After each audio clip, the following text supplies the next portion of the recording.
Pada mulanya bangsa Portugis memasuki Kepulauan Maluku pada tahun 1521 dan memusatkan aktivitasnya di Kepulauan Ternate.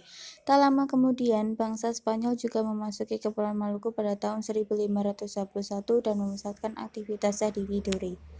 Lalu timbullah persaingan di antara kedua belah pihak. Portugis berhasil menjalin persekutuan dengan Ternate, sedangkan Spanyol berhasil menjalin persekutuan dengan Tidore. Pada tahun 1529, terjadilah peperangan di antara Tidore melawan Portugis. Hal ini terjadi karena kapal-kapal Portugis menembaki Junjung dari Banda yang akan membeli cengkeh kering, namun Portugis mendapat dukungan dari Ternate dan Bacan, sehingga memperoleh kemenangan. Semakin sombong dan kasar terhadap penduduk Maluku, sehingga sering terjadi letupan-letupan perlawanan rakyat untuk mengakhiri persaingan antara Portugis dan Spanyol. Dan pada tahun 1534 dilakukan perjanjian yang disebut Perjanjian Saragossa, di mana kesepakatannya bahwa Portugis tetap di Maluku sedangkan Spanyol pindah ke Filipina. Kedudukan Portugis di Maluku semakin kuat. Dampak negatif bagi kedaulatan kerajaan-kerajaan di Maluku. Pada tahun 1500 terjadilah perlawanan rakyat Ternate yang dipimpin oleh Sultan Hairun. Dalam perlawanan ini, Portugis kewalahan dan akhirnya menawarkan perundingan kepada Sultan Hairun.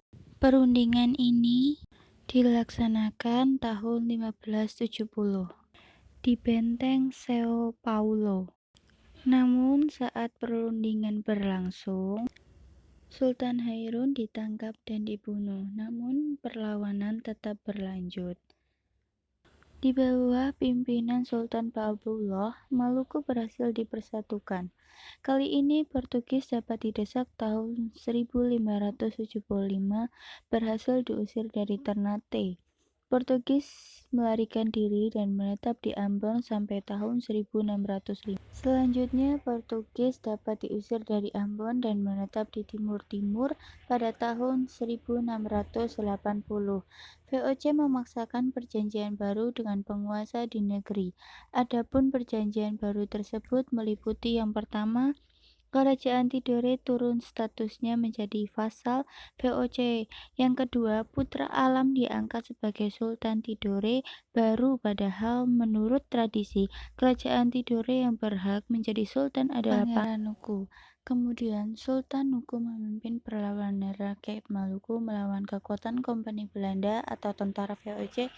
Dalam perlawanan ini, Sultan Nuku mendapatkan dukungan dari rakyat Papua yang dipimpin oleh Raja Ampat, orang-orang Galbrangi dari Halmahera, Sultan Abraham dan Ibrahim dari Ternate, dan pihak Inggris. Belanda pun akhirnya kewalahan. Sultan Nuku berhasil melepaskan diri dari dominasi Belanda di Tidore sampai akhir hayatnya, yaitu pada tahun 1805.